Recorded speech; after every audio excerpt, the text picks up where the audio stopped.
안녕하세요. 생활에 꼭 필요한 법률 정보를 알기 쉽게 설명해드리는 로원TV의 이상혁 변호사입니다. 형사사건은 예전 영상에서 말씀드린 대로 기본적으로 수사기관의 수사에 이어서 검찰의 기소 또는 불기소 처분을 통해 법원으로 이관되어 재판이라는 절차가 진행이 되는데, 이 형사 절차를 보게 되면 간혹 말씀드린 형사 재판 절차와는 약간은 다른 약식명령, 정식재판 청구라는 용어를 듣게 되는 경우가 있습니다. 그렇다면 이러한 약식명령, 정식재판 청구의 절차는 우리가 알고 있는 일반적인 수사와 재판 절차와는 어떤 점에서 다를까요? 일단 약식이라는 용어상으로만 볼 때는 일반적인 재판 절차보다는 약간은 간이한 절차로 이루어진다는 의미 같은데요. 그렇다면 모든 형사 절차를 약식명령을 통해서 진행하게 되면 재판도 빨리 진행되고 결과도 빨리 받아볼 수 있어서 좋을 것 같은데, 실제로는 그렇지도 않은데요. 오늘 로원TV에서는 이러한 약식명령, 어떠한 때 진행이 되고 어떠한 효력을 갖게 되는 것인지, 여기에 정식재판 청구는 무엇이고 약식명령에 대해서 어떠한 의미를 갖는 절차인 것인지 살펴보도록 하겠습니다. 먼저 우리 형사소송법 제449조를 보면 검사가 약식명령을 청구할 수 있도록 되어 있는데, 약식명령의 청구는 조문에 나와 있는 대로 공소의 제기와 동시에 이루어지기 때문에 통상적으로는 약식기소라고 부르기도 합니다. 그런데 이러한 약식명령의 청구는 검사가 청구하기만 하면 공판 절차, 즉 우리가 통상적으로 재판이라고 부르는 절차가 진행되지 않고 판사의 결정으로 곧바로 선고가 이루어진 것과 같은 효과가 발생하게 되는데요. 그만큼 약식명령 청구는 대부분의 절차가 생략이 되기 때문에 정상적인 재판보다도 선고의 효력이 발생하기까지 소요되는 시간이 짧습니다. 한편 이러한 약식명령의 청구는 절차의 간이성 때문에 피고인의 방어권이 침해될 소지가 있을 수 있어 모든 범죄 사실에 대해서 가능한 것이 아니고, 벌금, 과료 또는 몰수에 처하는 범죄 사실에 대해서만 가능한 것인데, 그렇기 때문에 금고 이상의 형을 선고하는 사건에 대해서는 약식명령의 청구가 불가능합니다. 그리고 이러한 약식명령의 청구는 검사가 수사기관의 수사 결과를 토대로 법원에 서면으로 벌금형 등을 청구하는 것인데, 여기에 피고인의 변소사항은 일단은 고려되지 않습니다. 그렇기 때문에 약식명령의 청구는 기본적으로 피고인의 방어권이 제대로 보장되지 않는다는 한계가 발생하게 되는데요.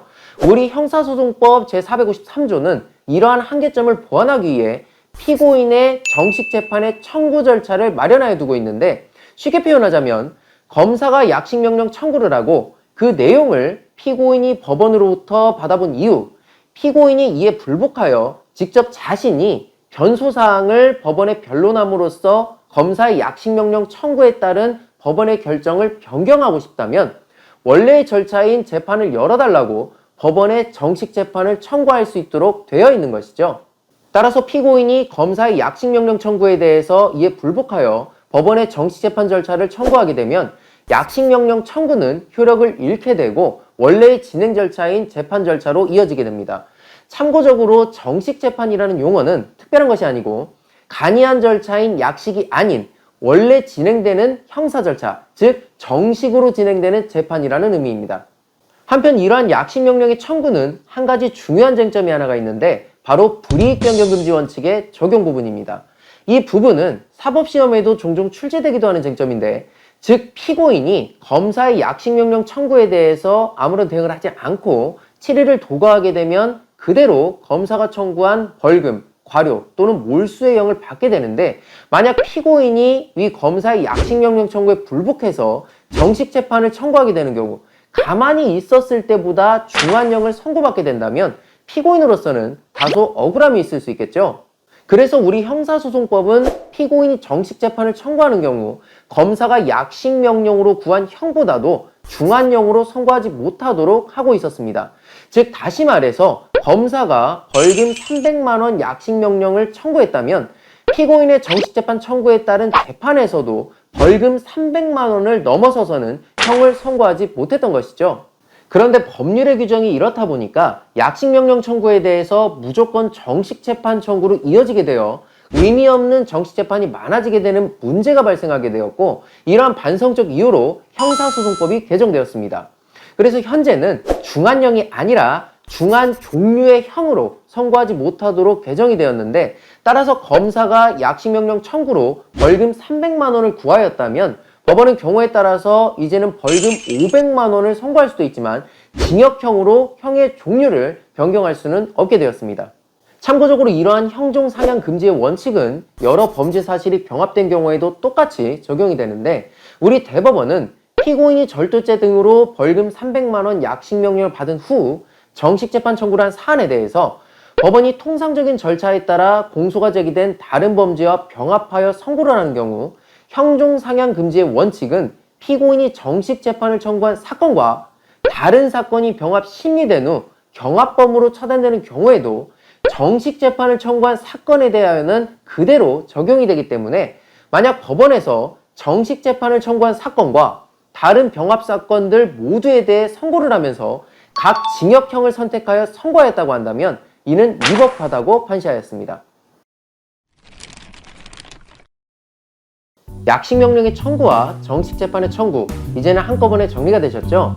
마지막으로 약식명령의 청구와 정식 재판 청구 절차를 정리하여 보면, 먼저 수사가 끝난 이후 수사 결과물을 보고 검사가 범죄 사실, 적용 법령, 주형 등을 기재해서 피고인에 대해 서면으로 법원에 약식명령 청구서를 제출하게 되면 법원은 피고인에게 재판서 양식으로 약식명령을 고지하게 되고, 피고인은 위 약식명령의 고지를 받은 날로부터 7일 이내에 서면으로 법원에 정식 재판을 청구할 수 있고, 정식 재판 청구가 있게 되면 검사의 약식명령 청구는 효력을 잃게 되면서 본래 재판 절차, 즉 정식 재판 절차가 열리게 되고, 이 재판에서는 약식명령 청구된 형의 종류는 바꾸지 못하지만 약식명령 청구된 벌금의 형보다는 중한 벌금형이 선고될 수 있다, 이렇게 정리할 수 있겠습니다.